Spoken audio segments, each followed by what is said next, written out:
W6 W5 बरोबर ना. हे आलं मग इथे लिहा W5 W6 आणि त्याची पदं कोणती आहेत ते लिहा. असुर आणि पुष्यदंत. मॅडमचं होतंय की नाही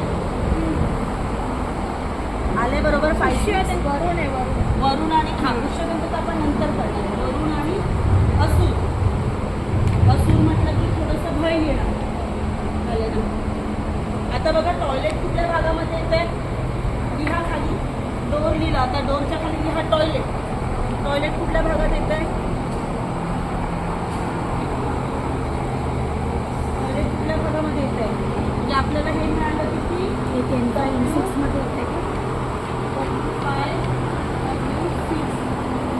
ओके. आता टॉयलेटचा भाग कुठे येणार बघा. दोन आहेत ना टॉयलेट बाथरूम. एक नॉर्थ साईड. हां. आता समजा याचा भाग हा इथून आहे एंट्री आणि हा इथून आहे एंट्री. इकडे बघा ही एंट्री इथून आहे ही एंट्री इथून आहे. ठीक आहे. याचं टॉयलेट इकडे याचं टॉयलेट इकडे म्हणजे ह्यांचा डक कुठे येणार इथे. हे लक्षात घ्या. ओके. त्याची एंट्री इथे असल्यामुळे इथे टॉयलेट आहे. त्याची एंट्री इथे असल्यामुळे इथे टॉयलेट आहे. म्हणजे या दोघांचा मिळून डक कुठे येणार इकडे येणार. आता बघा काय मिळतंय कळलंय ना काय बोलली.